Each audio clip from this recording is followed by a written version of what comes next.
कोई यूं ही बेवफा नहीं होता, कुछ तो वजह होगी ना। आप थोड़ा उसकी वजह, उसका भी तो, उसकी कहानी भी तो सुनिए। और मैं जब जब दोनों कहानियां सुनता हूं मुझे लगता है कि मामला ग्रे है। आप किसी एक पे उंगली उठा ही नहीं सकते कि किसने ऐसा किया। दोनों की गलतियां होती हैं, ऐसा थोड़ा ना कि एक की होती है। बहरहाल इन भाई साहब को ऐसा लगा कि धोखा हो गया उनके साथ, तो मैंने कहा चलो कोई बात नहीं यार, हो गया तो हो गया, तू नहीं कोई और सही, ऐसा क्या है। इतनी बड़ी दुनिया है, 8 अरब की आबादी अब है, उस समय भी 6-7 अरब तो थी। मैंने कहा 3.5 अरब 350 करोड़ में कोई तो होगी तुम्हारे लिए, ऐसा क्या है, कोई और देखेंगे। पर वो थोड़ा ज़्यादा सेंटिमेंटल था उस समय। धीरे धीरे पता नहीं उसके मन में क्या बैठ गया, उसके मन में ये बैठा कि दुनिया की सारी लड़कियां धोखेबाज होती हैं। ऐसे मूर्खों की कमी नहीं है दुनिया में, ऐसे बहुत मूर्ख हैं। दर्शन की दुनिया में इसे अवैध सामान्यीकरण कहते हैं, इलिसिट जनरलाइजेशन। इसका मतलब बहुत छोटे सैंपल के बेस पे ये समझ लेना कि ये थियरी पूरे ब्रह्मांड पर लागू होती है। एक लड़की ने धोखा दिया, मान लीजिए धोखा दिया, धोखा इसने दिया कि उसने दिया कि किसी ने दिया, जो भी कहानी हो, एक सैंपल से ये मान लेना कि सब ऐसे होते हैं। और उसके बाद से उसने कम से कम 10 बार कोशिश की, 10 लोगों से मिला, बातचीत की शादी के लिए। डेटिंग तो क्या करेगा 40 की उम्र में, लेकिन हाँ बातचीत करके देखा कि शायद रुचियाँ मिल जाए, स्वभाव मिल जाए, तो शादी के बारे में सोचें। हर बार 3-4-5 मीटिंग के बाद वापस हट जाता है। अब तो मैंने पूछना बंद कर दिया है। जब तक मैं पूछता था, बोलता था कि सर 3-4 मीटिंग के बाद लगता है कि ये भी वैसी ही है। मैंने कहा भूल जाओ भाई, उससे भूल जाओ, बात खत्म हो गई। उसके बच्चे घूम रहे हैं आजकल स्कूल में, अब तुम कम से कम शादी तो कर लो। वो भाई साहब आज तक अकेले हैं, और अब तो बाजार में मूल्य भी कम हो गया उनका, अब विकल्प भी ज़्यादा नहीं मिलते हैं। अब जो विकल्प मिल रहे हैं वहाँ उसकी रुचि और कम हो गई है। तो पूरी संभावना है कि वो जीवन अकेले ही गुजरेगा अब उसका।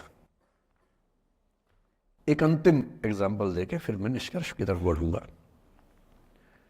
मैं एक आईएएस ऑफिसर को जानता हूँ, 2 आईपीएस को जानता हूँ, बहुत योग्य लोग, देश के सबसे अच्छे संस्थाओं से पढ़े हुए लोग, प्रॉपर आईएएस प्रॉपर आईपीएस में नौकरी करने वाले लोग, और इन तीनों ने अपना जीवन समाप्त कर लिया नौकरी में रहते हुए। क्यों?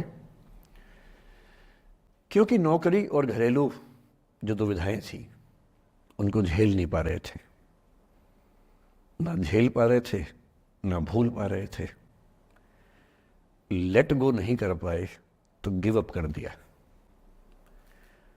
और इसलिए मुझे अक्सर लगता है कि जितनी चीज़ें हम सिखाते हैं बच्चों को, हिस्ट्री, इकोनॉमिक्स, लिटरेचर, वो सब ठीक है, उनका भी महत्व है। शायद उससे ज़्यादा महत्व इस चीज़ का है कि ये समझें कि अपने इमोशंस को कैसे मैनेज करना है।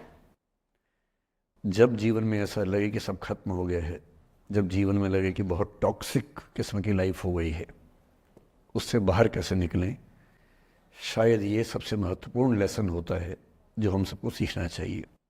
मैंने कहीं से सीखा नहीं है, ना मैंने ऐसी किताबें पढ़ी हैं, हालांकि मैंने 2 किताबें मंगवाई हैं पिछले हफ्ते, पढ़ी नहीं है अभी तक, तो मैं किताबों के बेस पे नहीं जानता कैसे सीखते हैं, लेकिन ज़िंदगी से तुम सीख सकते हैं।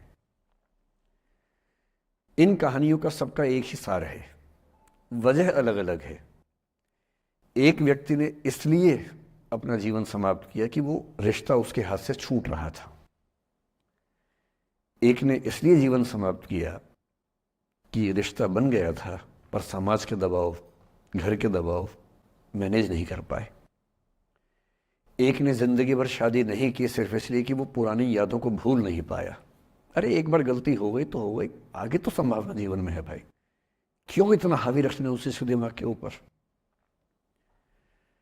कुछ लोग देश की सबसे अच्छी नौकरी में होकर हर पैमाने पर सफलता की हर कसौटी पर खरा उतरने के बाद जीवन नहीं बचा पाए, क्योंकि दूसरों की नज़र में आप बहुत सफल हो जाए, अपनी नज़र में शून्य हो, तो फिर जीवन कैसे बने, जीवन कैसे बचे।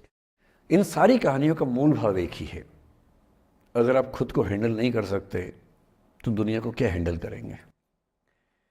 दुनिया को हैंडल करने से पहले खुद को हैंडल करना सीखना पड़ता है, और उसका सबसे आसान जो रामबाण उपाय है उसको बोलते हैं द आर्ट ऑफ लेटिंग गो। जाने दो। वो अफसाना जिसे अंजाम तक लाना न हो मुमकिन, उसे एक खूबसूरत मोड़ देकर छोड़ना अच्छा। साहिर ने लिखा,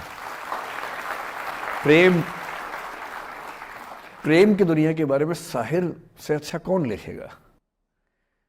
तारुफ समझते हैं? तारुफ ना परिचय, इंट्रोडक्शन। कहते तारुफ रोग बन जाए तो उसको भूलना बेहतर।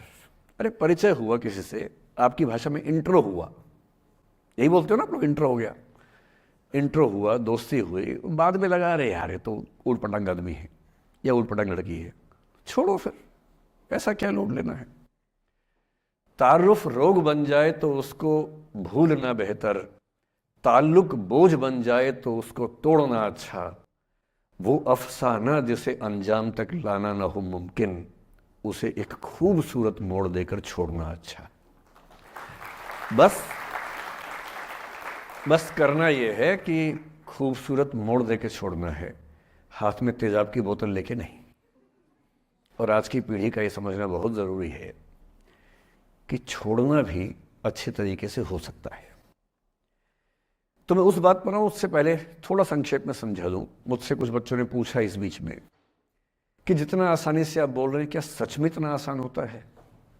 कैसे छोड़ें उन चीज़ों को जो मन पर हावी हैं, उन इमोशंस के टर्मोइल को, उन इमोशंस की इंटेंसिटी को कैसे मैनेज करें? क्या सच में इतना आसान होता है? आसान तो नहीं होता है। मेरी उम्र में आसान है, आपकी उम्र में आसान नहीं होता है। मेरी उम्र में क्यों आसान है? क्योंकि ये सारा खेल हार्मोन्स